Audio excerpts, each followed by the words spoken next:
Ils sont une vingtaine ce jour-là dans les rues d'un quartier populaire de Diyarbakir à prêcher le oui pour le référendum. Des centaines de mains serrées, autant de brochures distribuées. Derrière les sourires de circonstance, la campagne de l'AKP sur les terres kurdes est offensive. Encadrée plus ou moins discrètement par de nombreux policiers en civil qui filment tout et tout le monde, personne n'ose dire mot. Comment allez-vous? Le travail, ça va? Bonjour, bienvenue. Ce n'est pas important le parti pour lequel vous votez. Cette campagne est au-dessus de tout ça. Si le oui passe, on aura un pouvoir fort.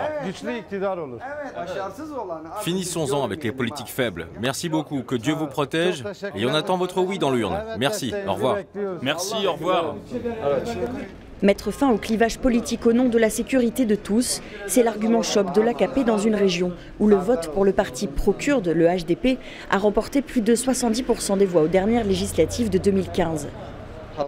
On constate que la plupart des réactions sont positives. C'est un changement. Quel que soit leur courant politique, ce qu'on souhaite, c'est que les gens votent oui pour la stabilité et la paix.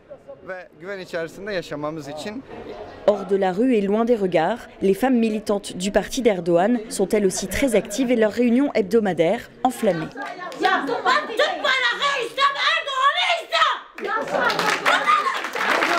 Chacun y va de son estimation, mais selon les derniers sondages, le non l'emporterait dans cette région kurde.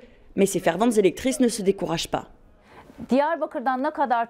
Moi, ce que je pense, c'est que si le oui remonte dans les sondages, le terrorisme sera fini.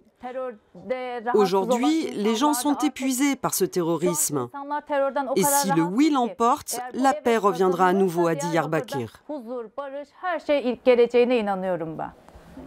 Non loin, les membres du HDP pro-kurde se réunissent eux aussi. Pour ces militants du non, la campagne est une bataille quotidienne et tous les coups sont permis. La région de Diyarbakir, c'est un endroit stratégique pour ce vote, et l'État le sait. Le représentant du HDP pour la ville de Passour a été arrêté à un checkpoint. La police a pris et brûlé les tracts. Ils ont aussi voulu brûler les drapeaux du parti, mais comme la foule arrivait, ils n'ont pas osé.